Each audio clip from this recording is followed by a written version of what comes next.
I'm going to draw a parallel here. It's not that we are anti-EVs or anything like that, but in the early 1900s, when the automobile was just coming up, I have this book called as the Encyclopedia of um, Car Makers or something, brands of the world, something. It's that thick.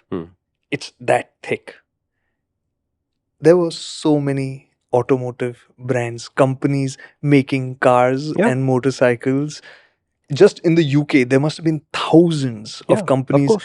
Everybody who had a garage, so to speak, Was building something. was building because they changed the engine like this, the design, side valve, top valve, this valve, that Yeah, cam, that of course. different systems. Everybody had something to contribute and create and iterate and make something better, and that will happen with EV tech. Of course. Whether it's the batteries, and I think the batteries are the big part of it, because motors, we are more or less, we are No, we've used motors for a long time. They're not new tech in that correct. sense. So motors, whatever iterations are possible, that we already know, and the battery tech is the big part, and that will happen. And so one day we will have batteries that are that small, and that will fit in, and you can run your car, bike on that Forever. Yeah, it'll just go.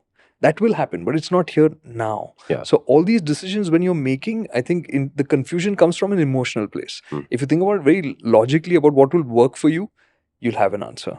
And that is the thing. Even with CNG, people look at it as, oh, it'll be so much cheaper. But is it really going to give you that much value through your life cost, of your vehicle, usage of that vehicle? Like people have been compromising now. Tata has come with that twin CNG technology, which gives you a decent amount of boot space despite having CNG.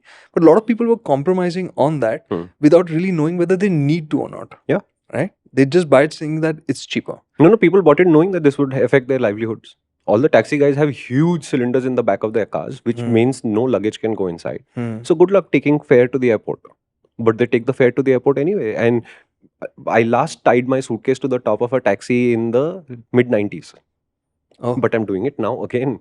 Uh, Because the taxis that come with it, piche to there's a batla. They call them batla in Mumbai.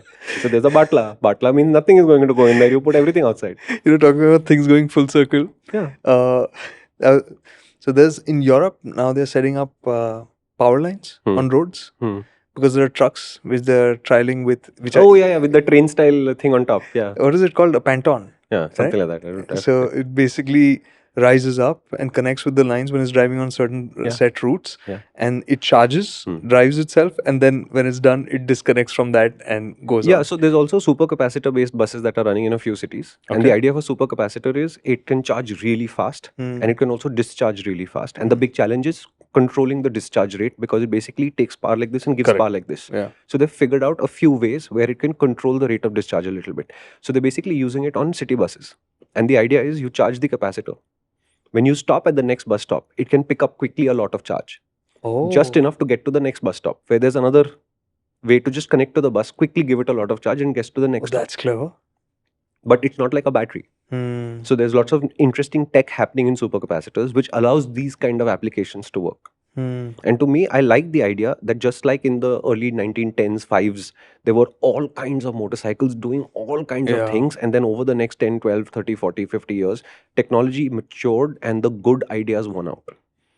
Right? So remember that they had 1-cylinder in motorcycles and four-cylinder and 5-cylinder and 6-cylinder motorcycles. They were placed like this, upside down in the wheel, on the chassis, on the seat. Everything has been tried. Gearboxes were of all kinds.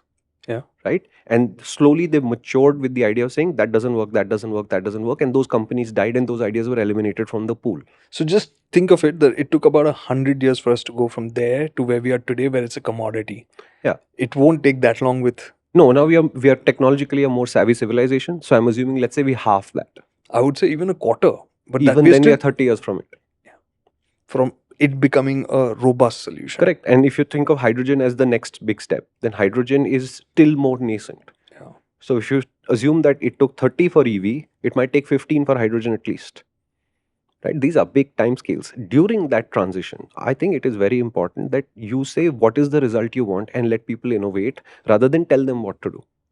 Absolutely. But in India, can you create a system that is that kind of flexible, knowing what people will likely do with it? I am not convinced.